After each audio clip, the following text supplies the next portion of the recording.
Hi, excuse me, sir. I'm so sorry to bother you. I'm trying to give away $1,000 cash right now. No catch, or you can have a job. What would you take? Probably a job. There's no catch. You can literally walk away with $1,000. Don't see me again. I take the job.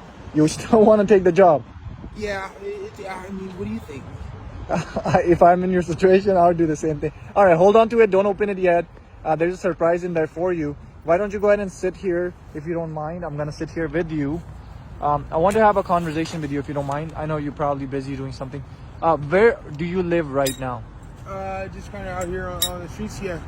You have been on the streets. If you don't mind me asking, how long have you been on the streets for? Kind of on and off around like for the last 4 or 5 years. 4 or 5 years. And how did you ended up on the streets? Do you remember what exactly happened? My parents kind of separated.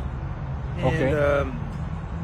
So the parents kind of had a divorce? Yeah, I had kind of a divorce, and so I went back and forth, kind of trying to stay at either place and kind of work it out. But the comfortability level wasn't there, and things just kept happening. Why? Did you think they had like new partners, both of them, or? Yeah, and they were just comfortable living the way they had things going. And Wow. And how old were you when this happened? I believe 22, 23. You were about 22, 23 years old. Wow. Yes, and were you sir. going to school back then? Were you working? Well, I was kind of working, and then I started to go to school, and I got out of that, and then I just focused on working 6 days a week doing security, and then after that I got into construction, doing landscape, concrete.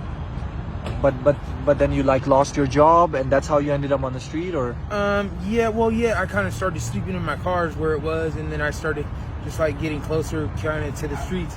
But I'd lose my car and then get another one, or lost my car, got a truck. I went to jail. I'm so sorry, man. What is a good message you want to give to somebody that's actually going through this right now? What you were going through when you were 22, 23 years old? What would you say to them about, what should they do in your situation? Like, what should they do? Stay strong. Definitely stay strong. You want to stay strong, and don't give up.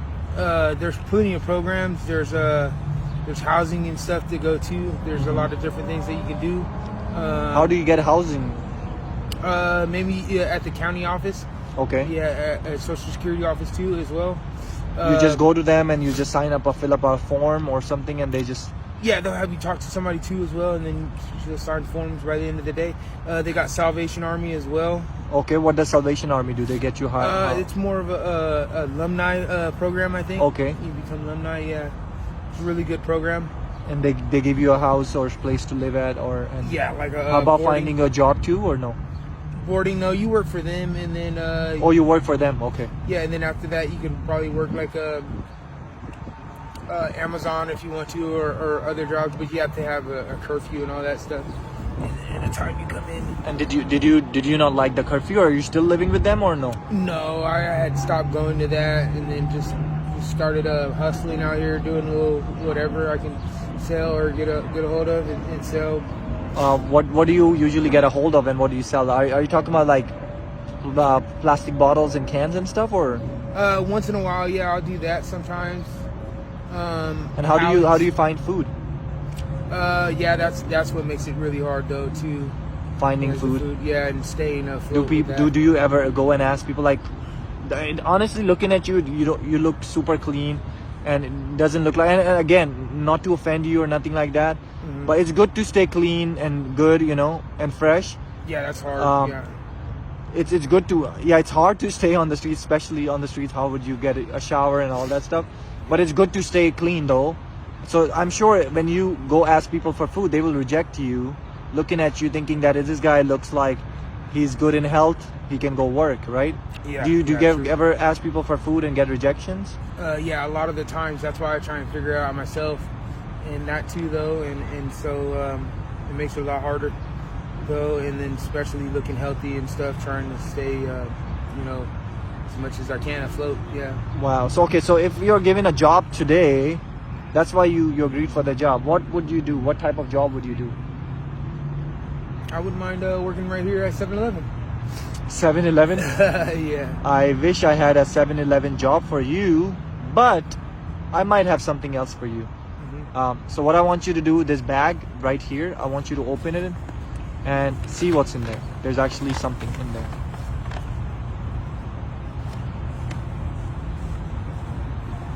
Oh wow. There's a McDonald's t-shirt. You know there's a McDonald's right across the street. Yeah. You're actually gonna walk in there with me right now, and you're gonna start working in the next hour. All right. Awesome. You're gonna be on payroll. You're gonna be working. So I'm not sure what you're gonna do about the bike, because I think you were trying to fix it or something. Yeah. Okay, so do you have somebody to take care of the bike, or we'll have to figure out something? Yeah. You have a lock or something? Okay, you can leave it with a friend. Okay, let's go do that, and we'll get you started. Are you excited for work? It's starting Awesome. today. Yeah. Awesome. Okay, you wanna go put that t-shirt on, or okay? You know what? We'll put it on when we get there. All right. All right, man. Let's go.